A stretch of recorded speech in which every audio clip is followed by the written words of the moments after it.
పరిశీలిస్తామని చెప్పి కూడా నేను లక్ష్మణ్ గారికి విజ్ఞప్తి చేస్తా ఉన్నా అధ్యక్ష మెట్రో విషయంలో వారు చెప్పారు గవర్నమెంట్ స్కూల్ ల్యాండ్స్ తీసుకుంటున్నారని. అది కేవలం వదంతి మాత్రమే లక్ష్మణ్ గారు, ఎక్కడా కూడా అట్లాంటి ఆలోచన లేదు. But yes, multi level parkings కావాలి, ఎందుకంటే మెట్రో వచ్చిన తర్వాత ఒకే చోట మరి ప్రజలు ఎక్కువగా వస్తారు కాబట్టి ఒక ఇబ్బంది ఉండే అవకాశం ఉంది. కాబట్టి మనం ఇబ్బంది ఉంటుంది కాబట్టి మల్టీ లెవెల్ పార్కింగ్స్ ప్రయత్నం చేస్తున్నాం. ఎక్కడెక్కడైతే గవర్నమెంట్ స్థలాలు ఉన్నాయో వాటిని ఫస్ట్ ప్రయారిటీ కింద తీసుకునే ప్రయత్నం చేస్తున్నాం. బట్ గవర్నమెంట్ స్కూల్స్ ఇప్పటిదాకా కూడా మేము ఎవరిని కూడా స్థలాలు అడగలేదు. అది కొన్ని వార్తలు వచ్చిన మాట వాస్తవం, కానీ అది ప్రస్తుతానికైతే వదంతులని చెప్పక తప్పదు. తర్వాత అర్బన్ హెల్త్ సెంటర్స్ విషయం కూడా మీరు అడిగారు. అర్బన్ హెల్త్ సెంటర్స్ విషయంలో మరి మొత్తం 85 కూడా గౌరవ ముఖ్యమంత్రి గారు చెప్పినట్టు ఒక సమన్వయ సమావేశాన్ని ఏర్పాటు చేసుకుని ఆరోగ్య శాఖతో మున్సిపల్ విభాగమే ఒక అడిషనల్ కమిషనర్ గారిని కూడా, అడిషనల్ కమిషనర్ ర్యాంక్ అధికారిని ప్రత్యేకంగా ఆరోగ్య నిమిత్తం వారిని నియమించి ముందుకు పోవాలన్న ఆలోచనలో ఉన్నాము. తప్పకుండా ఆ కార్యక్రమాన్ని కూడా తీసుకుంటాం. ఆ సమన్వయ సమావేశాన్ని గౌరవ మంత్రి గారితో నేను నా పర్యటన ముగించుకొని వచ్చిన తర్వాత ఏర్పాటు చేస్తానని చెప్పి కూడా తెలియజేస్తా ఉన్నాను. తర్వాత మీరు షెల్టర్ హోమ్స్ గురించి కూడా అడిగారు. Shelter homes also we are committed to improving as long as we get land availability has been an issue. Land availability ఉండి సూటబుల్ లొకేషన్స్ ఉంటే షెల్టర్ హోమ్స్ తీసుకోవడానికి మాకేం అభ్యంతరం లేదు. మీ నియోజకవర్గంలో ఎక్కడైనా గౌరవ శాసనసభ్యులందరితో కూడా, నగర శాసనసభ్యులందరితో కూడా నా విజ్ఞప్తి, మీ నియోజకవర్గాల్లో ఎక్కడైనా స్థలం ఉండి ఆ స్థలంలో షెల్టర్ హోమ్ కడితే అక్కడ ఉండే చుట్టుపక్కల ఉండే పేదలకు లాభం జరుగుతుందని తమరు భావిస్తే మీరు ఆ విషయం చెప్పండి, తప్పకుండా తీసుకోవడానికి అభ్యంతరం లేదని చెప్పి కూడా నేను విజ్ఞప్తి చేస్తా ఉన్నా అధ్యక్ష. ఇంకా గౌరవ సభ్యులు సాయన గారు మాట్లాడుతూ కంటోన్మెంట్ రోడ్స్ క్లోజర్ విషయం వారు ప్రస్తావించారు. ఈ కంటోన్మెంట్లో ఈ రోడ్ల మూసివేత కార్యక్రమానికి సంబంధించి గౌరవ రక్షణ మంత్రి గారితో కూడా నేను కూడా ముఖ్యమంత్రి గారు కూడా రక్షణ మంత్రి గారితో మాట్లాడారు. నేను కూడా ప్రత్యేకంగా వెళ్ళి వారిని కలిసినప్పుడు వారు చెప్తుంది ఒకటే, ఆర్మీ మరి నేషనల్ సెక్యూరిటీ అంటోంది, భద్రతా కారణాల దృష్ట్యా కొన్ని రోడ్లు మూసివేయాలంటున్నారు అని చెప్తున్నారు. ప్రత్యామ్నాయ మార్గాలు కూడా మరి అన్వేషించమని కూడా చెప్తా ఉన్నారు.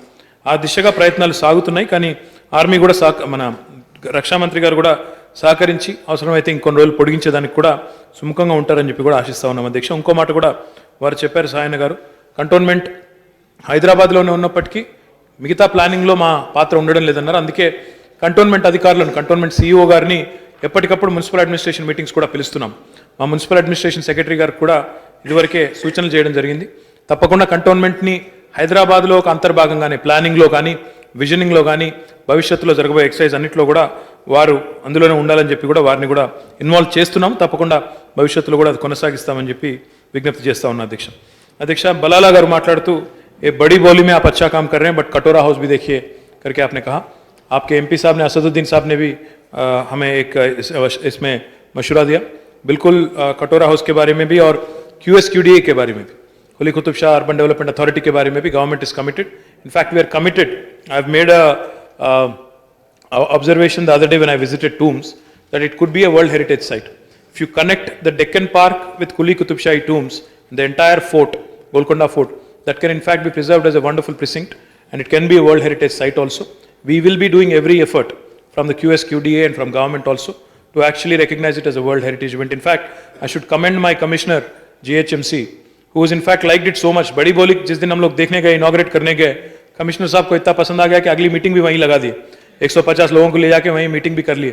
तो इतना अच्छा जगह है, बहुत बाग, वहाँ पे एक बड़ी सुंदर बाग है, तो उसको पूरी तरह से महफूज भी रखना है और भी सुंदर बनाना है. जैसे बड़ी बोली रिस्टोर किए हैं, कटोरा हाउस भी रिस्टोर करने का पूरा प्रयास हम करेंगे. I request commissioner GHMC to make a special effort through QSQDA to make this happen. आपने बाकी एक और मुद्दा भी आपने उठाया, माफी चाहता हूँ, मलकपेट की आपने जो बात की, मलकपेट की, उसके बारे में भी एक वो टेम्पररी इनकन्वीनियंस है. मलकपेट की RUB जो है वो टेम्पररी इनकन्वीनियंस है. 2 महीने के लिए काम चलेंगे, 2-3 महीने चलेगा. उसके बाद फिर ट्रैफिक रेस्टोरेशन भी वही रास्ते में हो जाएगा. और इसके अलावा ప్రభాకర్ గారు గౌరవ సభ్యులు మాట్లాడుతూ మరి మన ఈ ప్రాపర్టీ ట్యాక్స్ విషయం అడిగారు అధ్యక్ష. ప్రాపర్టీ ట్యాక్స్లు ఏ రకంగా వేస్తున్నారు, చిన్నవాళ్ళు, చేతి వృత్తులు, మాది మున్సిపాలిటీ గతంలో మరి కాబట్టి అని అడిగినారు. డెఫినెట్గా ప్రభాకర్ గారు, ఇప్పుడు మనము ఒక కొత్త రకమైన టెక్నాలజీతో ప్రాపర్టీ 360 అనే ఒక ప్రయత్నం కూడా చేస్తున్నాం. అంటే ఒక ప్రాపర్టీ ఉంటే ఆ ప్రాపర్టీ అంటే అది ఎస్టాబ్లిష్మెంట్ ఏదైనా కావచ్చు, వారు కమర్షియల్ ట్యాక్స్ కడుతున్నారా, కమర్షియల్ ఎలక్ట్రిసిటీ కనెక్షన్ తీసుకున్నారా, కమర్షియల్ వాటర్ కనెక్షన్ తీసుకున్నారా, కమర్షియల్ ప్రాపర్టీ ట్యాక్స్ కడుతున్నారా, ఈ 4 అంశాలు కూడా పరిశీలిస్తున్నాం. చాలా చోట్ల ఈ ఎగవేత ఉంది. అంటే ఒకవైపు కమర్షియల్ ట్యాక్స్ కడుతూ కమర్షియల్ ఎలక్ట్రిసిటీ కనెక్షన్ తీసుకొని ప్రాపర్టీ మాత్రం కమర్షియల్ కట్టడం లేదు. సో అట్లా మేము అన్ని కోణాల నుంచి చూసిన తర్వాత ఈ 360 వ్యూ తీసుకున్న తర్వాతనే ట్రేడ్ లైసెన్స్ విషయంలో ముందుకు పోతున్నాం తప్ప ఆషామాషిగా చేయడం లేదు. రెండవది ఎవరిని కూడా ఇబ్బంది పెట్టే ప్రయత్నం కూడా అందులో చేయడం లేదు. ఈ స్ట్రీట్ వెండర్స్ విషయంలో మీరు ఆ సుప్రీంకోర్టు తీర్పును మీరు అపార్థం చేసుకున్నట్టున్నారు. అందులో సుప్రీంకోర్టు స్పష్టంగా చెప్పింది ఏమంటే 3 జోన్స్గా విభజించాలని చెప్పారు స్ట్రీట్ వెండర్స్ విషయంలో. No vending zones, partial vending, semi vending zones and always vending zones 3 జోన్లుగా విభజించాలన్నారు. ఎక్కడైతే ట్రాఫిక్ ఇబ్బంది లేదో అక్కడ ఆ రకంగా చేయవచ్చు అని చెప్పారు. కాబట్టి ఈ రకంగానే స్ట్రీట్ వెండర్స్ యాక్ట్ వచ్చిన తర్వాత no vending, partial vending, always vending వీటిని రెడ్, యాంబర్ అండ్ గ్రీన్ జోన్లుగా గుర్తించి ఆ ప్రకారం ముందుకు పోతాం తప్ప ఎక్కడ వారిని పూర్తిగా తొలగించవద్దని, ఎక్కడ ఉన్న వాళ్ళు అక్కడే ఉండాలని చెప్పి సుప్రీంకోర్టు ఎక్కడా చెప్పలేదు. అదే రకంగా ఉప్పల్ బగాయత్ విషయం కూడా మీరు ప్రస్తావించారు. ఉప్పల్ బగాయత్ విషయంలో ఈ సీలింగ్ సర్ప్లస్ ల్యాండ్కి సంబంధించిన జీవో ఒకటి రావాల్సి ఉంది. అది ప్రస్తుతం హైయెస్ట్ లెవెల్లో పరిశీలనలో ఉంది. అది రాగానే ఒక 15 రోజుల్లో మొత్తం పట్టాల పంపిణీ కార్యక్రమం ఇప్పటికే ఒక అండర్స్టాండింగ్ డెవలప్ అయింది. ఒక 15 రోజుల్లో జీవో వచ్చిన తర్వాత 15 రోజుల్లో వెంటనే ఆ పట్టాల పంపిణీ కార్యక్రమం కూడా మేము పూర్తి చేస్తామని చెప్పి, అది 12 సంవత్సరాల నుంచి పెండింగ్లో ఉన్న సమస్య అని చెప్పి కూడా తమరు ఒకసారి గుర్తు చేసుకోవాలని చెప్పి కూడా నేను కోరుతా ఉన్నాను. దాంతోపాటు మీరు 1,00,000 ఇండ్లు ఉన్నాయి మీ దగ్గర, నెంబర్ లేకుండా, ఇంటి నెంబర్ లేకుండా అన్నారు. మొన్న మనం తీసుకొచ్చిన ఇదేదైతే కొత్త గైడ్లైన్స్ ఏవైతే ఇచ్చామో సూపర్ స్ట్రక్చర్ ట్యాక్స్ పేరిట, అందులో మరి ఈ ఇండ్లు కూడా వస్తాయి నాకు తెలిసినంత వరకు. ఒకవేళ వాటికి పర్మిషన్ లేకపోయినా హౌస్ నెంబర్ ఇచ్చేదానికి ప్రొవిజన్ ఉంది, ట్యాక్స్ నెట్లోకి వచ్చేదానికి ప్రొవిజన్ ఉంది. కానీ that does not entitle them to the property. నేను ట్యాక్స్ కడుతున్నా కాబట్టి నా ప్రాపర్టీ నాదైపోయింది అంటే మాత్రం కుదరదు. అది మాత్రం మీరు గమనంలోకి తీసుకోవాలని చెప్పి కూడా నేను కోరుతా ఉన్నాను. దాంతోపాటు బస్ షెల్టర్ల గురించి మీరు ప్రస్తావించారు. అదే రకంగా ట్రాఫిక్ ఐలాండ్స్ గురించి చెప్పారు. కొంత కోఆర్డినేషన్ మెరుగుపడాలన్నారు. తప్పకుండా మీ సూచనలు తీసుకుంటాము. దాంతోపాటు మిషన్ కాకతీయ గురించి మీరు అడిగారు. అదే రకంగా ఇంకో గౌరవ సభ్యుడు కూడా అడిగారు, మన రేవంత్ గారు కూడా అడిగారు.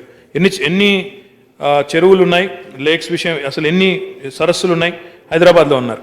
ప్రస్తుతం జిహెచ్ఎంసి పరిధిలో 181 లేక్స్ ఉన్నాయనేది మన దగ్గర ఉన్న లెక్క.